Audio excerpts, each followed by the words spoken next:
si on commence au mois on va dire de septembre, bah là jusqu'au mois de novembre, c'est vraiment la période de presse. Donc dans la période de presse, il y a la presse à façon. Et nous, comme on n'a pas de verger, donc en fait on achète les fruits qui proviennent de vergers aux tiges pour le valoriser en jus, en cidre ou en eau de vie au nom de l'atelier Constant Berger. Donc de septembre à novembre, voire un petit peu plus, on presse les pommes. Donc en fait, une journée de presse, c'est le matin, on commence assez tôt, on presse toutes les pommes qui sont arrivées la veille. Donc une fois que c'est pressé, il y a une équipe qui commence à pasteuriser, donc soit en cubi, soit en cubi, soit en bouteille. Et alors, une des personnes nettoie la partie presse. Voilà. Puis alors après, une fois que c'est mis en bouteille pasteurisée ou en cubi, bah là, on stocke les bouteilles et le lendemain, les gens qui ont amené donc la veille viennent rechercher leur jus et ainsi de suite. Donc ça, c'est un peu les semaines type au niveau de la période de presse.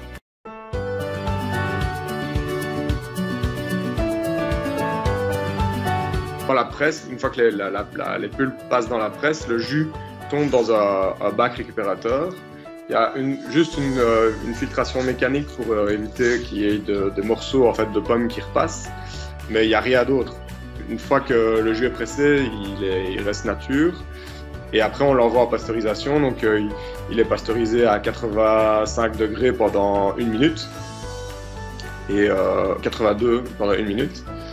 Et après, directement mis en bouteille dans une tireuse qui est en circuit justement avec le pasteurisateur. Donc, on rajoute vraiment rien dans le jus. On laisse juste un tout petit peu décanter pour ne pas qu'il y ait... parce que comme on ne filtre pas et comme on ne clarifie pas, pardon, il y a évidemment un dépôt. Donc ce qu'on essaye, nous, c'est de laisser décanter un moment, de soutirer un peu plus haut que le fond du bac pour ne pas avoir un trop gros dépôt dans la bouteille. Mais c'est uniquement esthétique.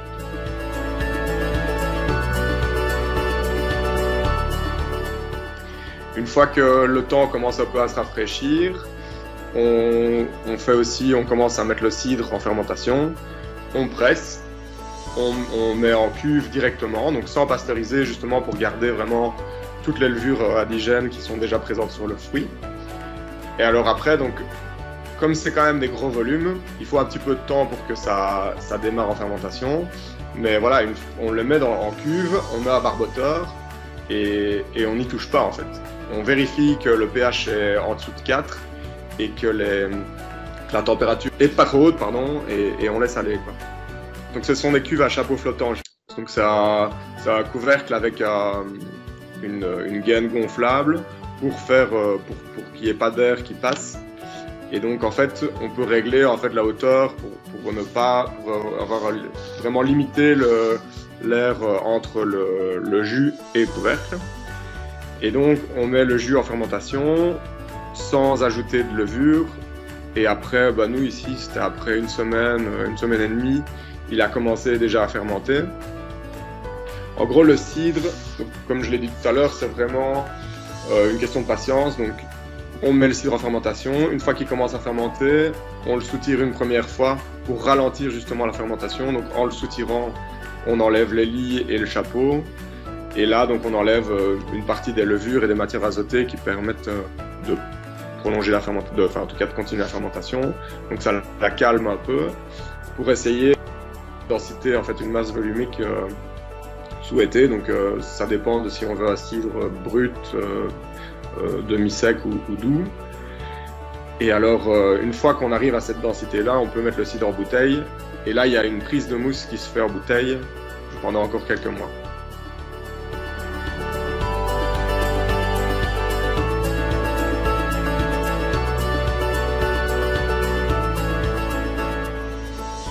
Et alors, il y a le cidre aussi à fermenter pour distiller, mais ça, donc il est en fermentation, mais ça, on distille plus tard dans l'année, quand justement, c'est un peu moins le rush.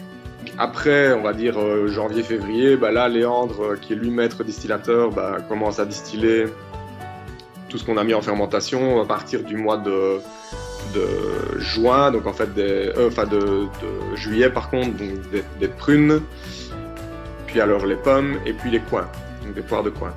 Donc ça, c'est un peu les 3 eaux de vie qu'on utilise. Et alors il y a aussi une chose que j'ai oublié de dire, c'est la partie genièvre, donc les céréales qui ont été transformées en bière en fait par la brasserie coopérative liégeoise va être distillée ici, enfin déjà été distillée, mais elle sera redistillée et aromatisée au baies de genévrier aussi début d'année prochaine probablement.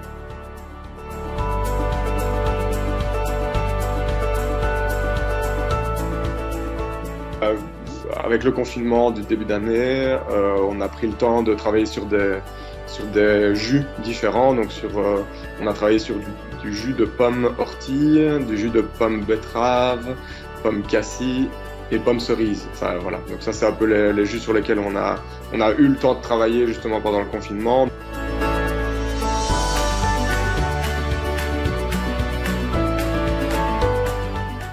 Pour moi, c'est la base. Si on veut faire un produit que tout le monde aime bien, enfin, en tout cas qui nous plaît déjà à nous, et puis pour que les autres aiment bien, il faut d'office le goûter. Donc oui, en sortie de presse, on a toujours un petit gobelet pour goûter le jus qu'on fait, pour voir si même on est dans un bon équilibre acide-sucre.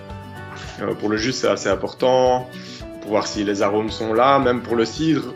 Alors qu'il n'est pas prêt, on le goûte régulièrement pour voir si on va vers quelque chose d'intéressant. Et pareil pour les eaux de vie, une fois qu'on distille, et ça c'est plutôt Léandre qui est à la sortie de distillation, mais il doit tout le temps avoir le nez au-dessus du produit pour voir si ce qu'il est en train de distiller est bon, quoi.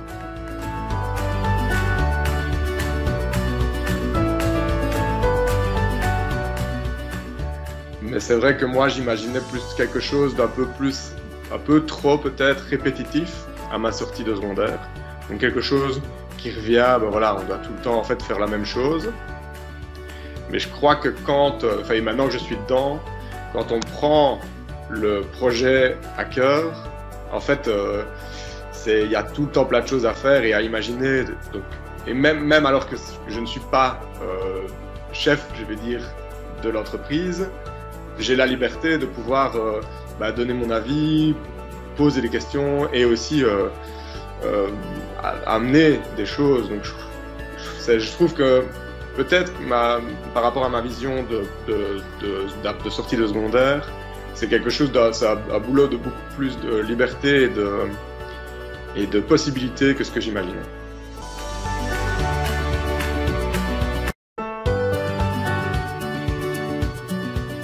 Je pense que pour des études de bachelier, je crois que c'est tout à fait correct. Je n'ai pas, si j'ai quelques poids de comparaison avec avec les anciens élèves de l'arrêt, mais pas. C'est difficile de juger, en tout cas. C'est difficile de juger un salaire, je trouve. Mais moi, je suis assez content de ce que je reçois. Plus quelques petits avantages. Par exemple, j'ai un vélo de société, donc ça c'est vraiment chouette. Mais honnêtement, et c'est pas du tout pour faire genre, c'est pas du tout le salaire qui m'a fait choisir le boulot. Ici, il y avait plusieurs raisons. Déjà, comme tu l'as dit, c'est la passion, c'est un projet que je n'ai pas créé, mais qui me tient à cœur vraiment, parce que c'est dans ma région, parce que c'est pour garder le côté vraiment pays de Herve, donc vraiment garder le caractère du pays de Herve. Et moi, j'y suis super attaché, donc si je peux amener cette pierre à l'édifice, je le fais avec plaisir. Et alors aussi, le fait de me rapprocher de chez moi. En fait, à Boulot, pour ceux qui vont rentrer dans cette vie-là, il y a plein de choses à voir. Franchement, travailler près de chez soi, on s'en rend compte qu'après avoir travaillé loin, mais c'est un trésor.